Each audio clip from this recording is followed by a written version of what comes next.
Welcome to the Ortho Joe Show, a joint production of the Journal of Bone and Joint Surgery and Ortho Evidence. In our world, orthopedic research is king, and current topics from our respective publications are analyzed weekly.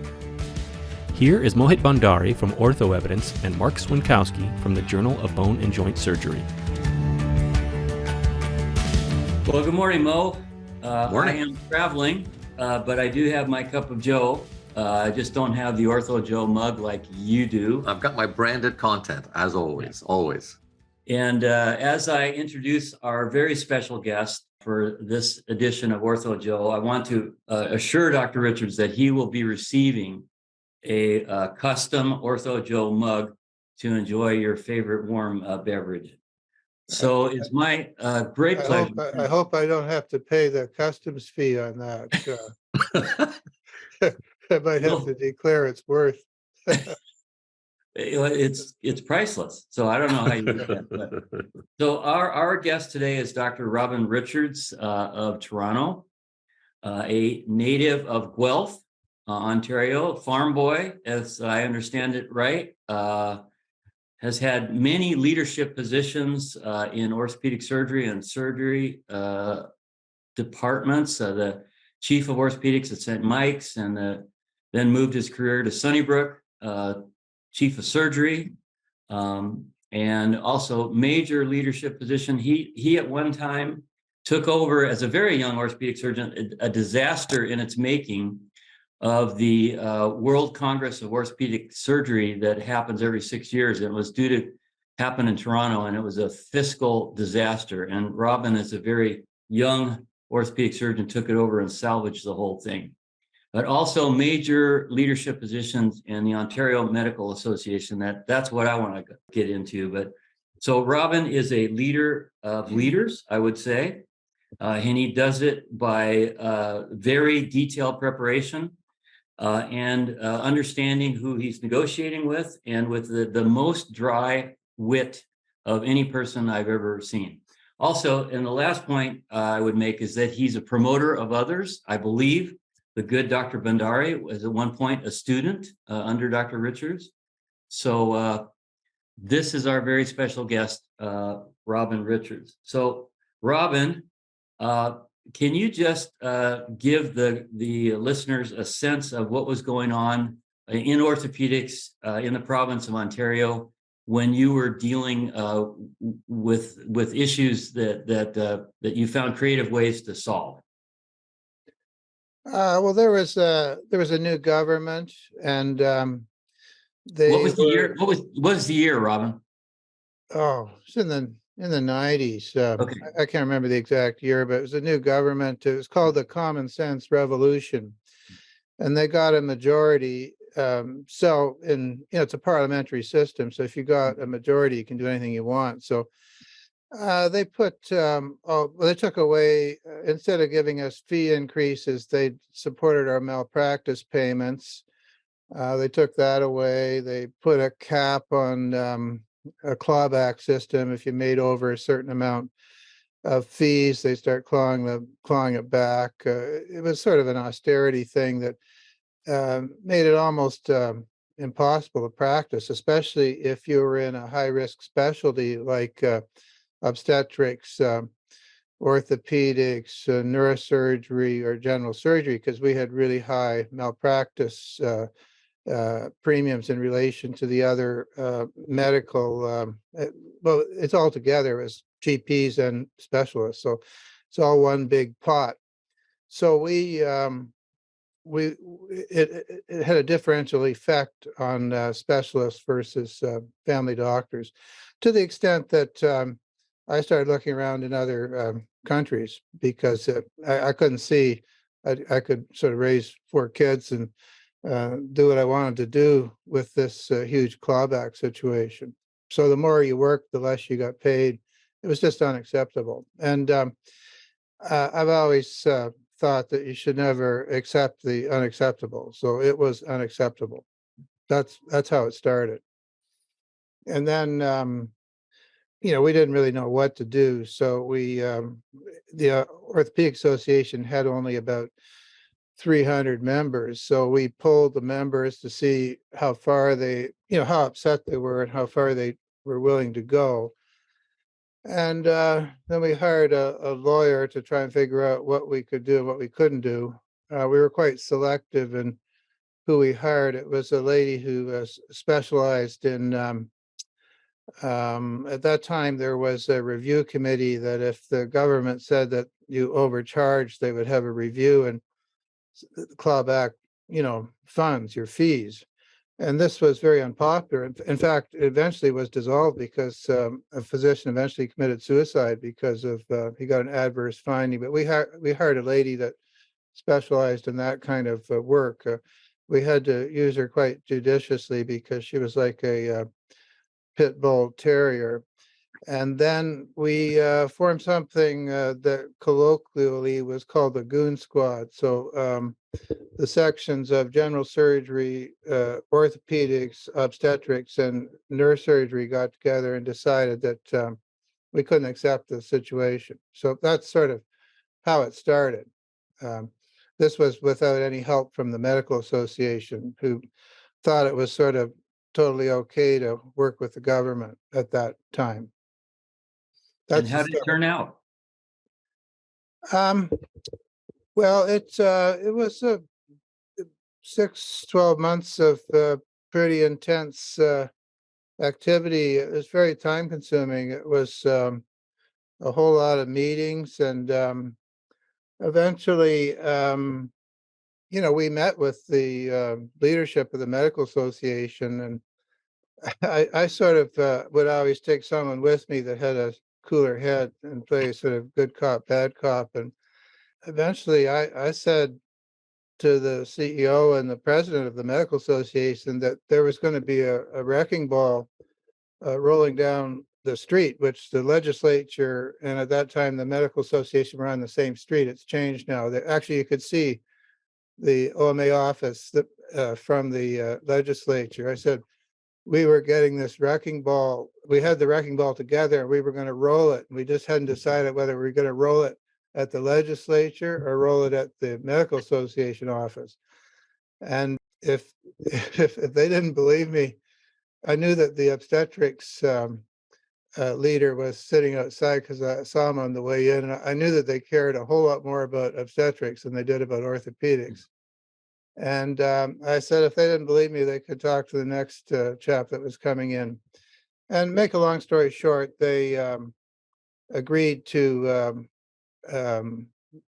demand a negotiation with the government, because the biggest thing the government had did was rip up our agreement. Like, we had no agreement. So that was probably, in a public healthcare system, which ours is in spades, if you don't have an agreement, you've got, really nothing. You're just a slave. So eventually we started having forums like today on the national radio show. They're having a forum in Victoria, people talking about healthcare. It's like deja vu all over again, because there's a crisis again. It's things are in a horrible situation here.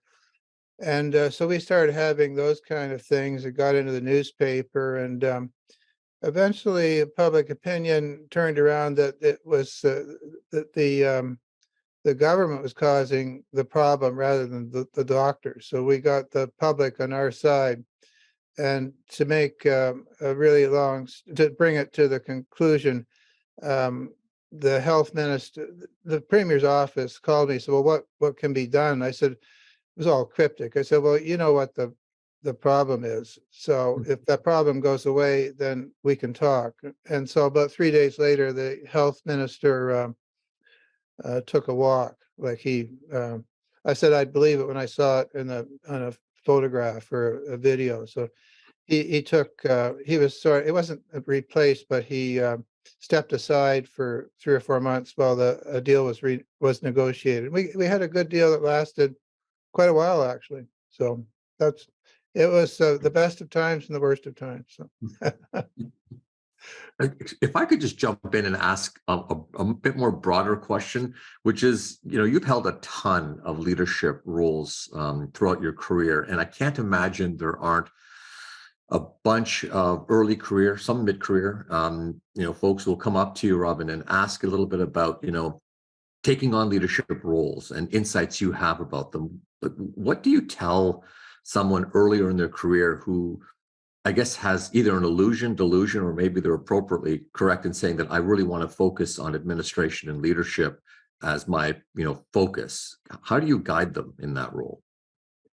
Or do you dissuade them? I don't even know. Maybe you dissuade them. I don't know, but That's hard to answer. I mean, I think the number one thing in surgery in general is to be a leader, you've got to walk the shop floor. So I learned that really early on, because in the summers when I was in university, I was a steel worker. I was a card-carrying member of the United Steelworkers of America. And we had a union hall, and there was management, and then there was the shop floor. And I mean, a good leader in that factory environment was someone from management who actually would walk around the shop floor once in a while. So if you want to be a surgeon and a leader, that's great, because surgeons need leaders, for sure. But I think step one is to walk the shop floor. And then step two is to, since you're walking the shop floor, you sort of will know what is needed. Like, there's different kinds of surgeons. There's academic surgeons, community surgeons, surgeon scientists. But step one is you got to know what is needed, and you've got to have goals. And then you've got to, I mean, leadership is sort of like hitting the sweet spot. You want to be sort of on one end of the bell curve, but you don't want to be right out in that real tapered part where people think you're out to lunch or inappropriate. So that's kind of a farm boy answer, but sorry for that. No, not at all. In fact, I'll give you an example that just happened 2 days ago. So there's, a mid-career surgeon and, really aspiring to do clinical trials, and, has got a protocol and basically wants to do a multinational study, but has made no real attempt to contact colleagues in other places, has made no real contact to go visit people. And I think it gets back to, and by the way, the study's failing. And, they comes and asks, and I guess you're right. That's exactly what is the analogy. He hasn't, in this particular case, it's a him, but he hasn't taken time to walk the floor, as you would say, metaphorically, get out there in the community, meet with people, understand why they're not getting involved in the problems, and do that. And I think sometimes you get degrees, you get all sorts of insights. And, we send a myriad of surgeons to leadership training, and they come back with a host of insights. But I think the bigger challenge for them is what you've stated, is the ability to communicate those insights in a way that connects with people. So that's actually a very, very helpful. Is there ever a time, Robin, I'll jump one more, Mark, because I have one more question to ask. Is there ever a time where you would dissuade somebody? I mean, truly dissuade them from taking it on. In other words, everyone goes on about thinking about how great it is to lead, because they have this, fantasy about how it would be great when I'm a leader, when I'm the chief, or when I'm the chair, or whatever. Are there moments where you would say, well, there are some real drawbacks to leadership, and here they are? Well, that's the kind of conversation you'd have to have in private. And that was one of the best parts about being surgeon in chief at Sunnybrook for 11 years, was sort of recruitment and retention. I met every staff member once a year, and it was amazing to me how far, roughly 60 staff. So it was amazing to me how far some people went in that time period, and how some people didn't go anywhere or regressed. So I don't know that there's much downside to leadership, except you have to be realistic. You have to have the credentials, you have to have set goals, you have to have good interpersonal skills. I mean, you talk about your colleague about a national study. I mean, one of my biggest regrets in leadership was that I was chair of the research committee of the American Shoulder and Elbow Surgeons, and I sort of went around. Well, Mark alluded stakeholder analysis. I went around to leaders throughout North America to try and get them on side for our American Shoulder and Elbow Surgeons assessment technique or outcome analysis, which was supported and adopted. But that was a big change. I should have gone worldwide. You weren't around then. I had no idea that if I had it to do again, I would have gone around the world and got to worldwide shoulder and elbow assessment, because we're still grappling with too many assessment systems. So that was a mistake. So that's not a very good answer to your question, but I think, I mean, there's only so much time and only so much energy. So I don't think there's any point doing leadership unless it's in your gut, right? You got to feel it in your gut. You got to say that I feel something needs to change, and you got to feel that you it's probably best to go around and ask a few people, talk to a few people, seek their advice. So I don't know what advice you gave to your colleague, but it sounds like there's no he's not. You got to get the stakeholder. You got to do the stakeholder analysis before you try and move forward. Yeah, I would say it becomes priorities, right? The priority is you're going to have to give up something to get something. Reality is, I think there's this perception that I want it all, and you'll have, and I think the expectations on a lot of faculty coming in to academic centers per se is that they're expected to lead. They're expected to be top tier educators. They're expected to be excellent surgeons. They're expected to do research, and the reality is it just doesn't happen, right? It's rather rare to have someone being able to do all of those things, and so it's a choice. And this individual just was having to make a decision, a tough decision about the choice. How much energy was he willing to put into this? Because what you put in is what you're going to get out. And that was kind of the discussion. But nothing's easy. I mean, we appoint people with a memorandum of agreement. They're either surgeon teachers, surgeon scientists, surgeon investigators. But 3 to 5 years after you're appointed, there's a continuing appointment review. And if you commit to something and don't follow through, then, not everybody makes their continuing appointment. So you have to, I think, a junior person maybe needs a mentor, needs someone to counsel them on what's realistic. Like, I'm going to be a leader. Well, that's a sort of a chicken or egg thing. I don't know. I mean, what's that mean exactly? So talk is cheap and deeds count. Right. That's fair.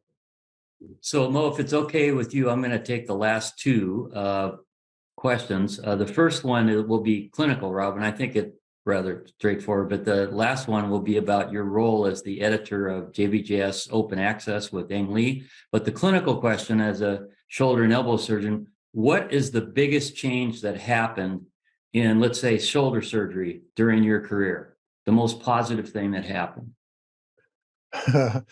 Well, I thought you might ask me that. So I thought you'd ask me, what are the biggest changes, period.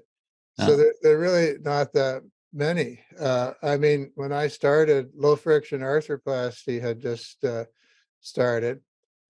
So that was a really good thing. And then as far as trauma goes, the intramedullary nail came along. I mean, I'm old enough to remember, and you are too, but I shouldn't say that, but maybe you are too. No, I am. Of beds full of guys in traction and other beds full of girls in traction. Yeah. The IM nail was a big thing. And then came sort of outcome,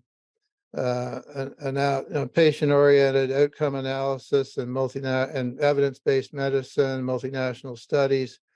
But for shoulder, there's really only been one thing, and it's got to be, well, maybe two, I guess. Well, one really. I mean, one would be arthroscopy, but really arthroscopy is just doing the same operation through the scope that you did open. But the real big change has been for sure the reverse. I mean, the reverse shoulder arthroplasty. I mean, why didn't I think of that? I mean, I mean that's just completely changed shoulder surgery. You don't. I remember the first one I did. I couldn't reduce the thing; it was too tight, and the resident said, and I did go to a course before, so it wasn't like I tried to wing it. And the resident who'd been up all night nailing a femur or something, he said, well, and he had to go home at noon hour because of the rules. He said, Dr. Richards, you don't need a rotator cuff for these things to work, right? And he says, I said, no, you don't need it. He said, well, why don't you just cut all the rotator cuff? And so I did that, and then it reduced, and the lady was fine. It's like a miracle. So Okay. so it's a bit of a good news, bad news thing, because in Canada, we're it's a zero-sum game, they call it, but it's not really a game. But I mean, the budget's there's never enough money, so reverse is twice as expensive. So when I started doing these reverses, the hospital actually stopped me doing arthroplasties for a while. It's too expensive. Yeah. So I went to the CEO's office with that book, The Shoulder. It's in 2 volumes. I put both volumes on his desk. I said, Mr. CEO or Dr. CEO, there's only one person that's got multiple chapters in both volumes. And he's standing here in the room with you. And he looked at the book and said, there's a book on the shoulder? Yeah. That's great. So that's been to me a great change, because it's reliable, and people don't have nearly as many sort of useless or semi-useless operations that don't work very well, because the reverse works pretty well. So that's So last question. As editor, co-editor with Ang Lee of JBJS Open Access, I think it's year 5 now, if I'm not mistaken. I'm not sure. It's been a while. Yeah, it's been a while. What are your thoughts about how we're progressing? And you always do, but tell the truth. How are we doing? Well, what would be for other people to say? I mean, it's the goal when we started was to publish the second tier of manuscripts that almost got published in the what's your current term, the flagship journal? Is that it? Yeah. It's been sort of steady. I think it hasn't been catastrophic, or not. It hasn't been a huge growth. I mean, the journal, boy, I can remember the first time I saw a journal was at St. Joseph's Hospital in Hamilton in the mid 1970s. It was when the journal had that soft cover. When you look at those days to the journal now, the journals, because I'm not just involved with OA, I also review for the flagship, for Case Connector, look at reviews. I don't know. I think I can't really say, Mark. I mean, I look down the list of the things that Journal of Bone and Joint Surgery, right? Surgery. So I look at the articles we publish, and I think they're interesting and hopefully relevant. And if we can publish them, whereas they weren't going to be published before, that's a good thing. And I think the overall good thing is that the journal has such a suite of it's very extensive what's available. It's a huge difference in the last 5 or 10 years. So, OA's just part of that. I think the big change has been the expansion of the suite of information, including for the orthopedic assistants. It's a big thing, I know, in the US and to a lesser extent in Canada, but it's amazing what's available. It's fantastic. Well, Robin, thanks for spending the morning with us. And I will note to the audience that in addition to being a world-class leader, Robin is a world-class fisherman. who pursues the great fish all around the globe. And the reason why he's dressed up is because he has I don't know, some fisherman's meeting coming up. So Robin, you will receive the, priceless Ortho Joe mug, and we'll cover the customs for you. So go catch the big one at the meeting tonight, if you would. Okay, well, thanks, guys. Thanks for listening. Oh, it was great. Thanks so much. Have a great day. You too. Bye-bye.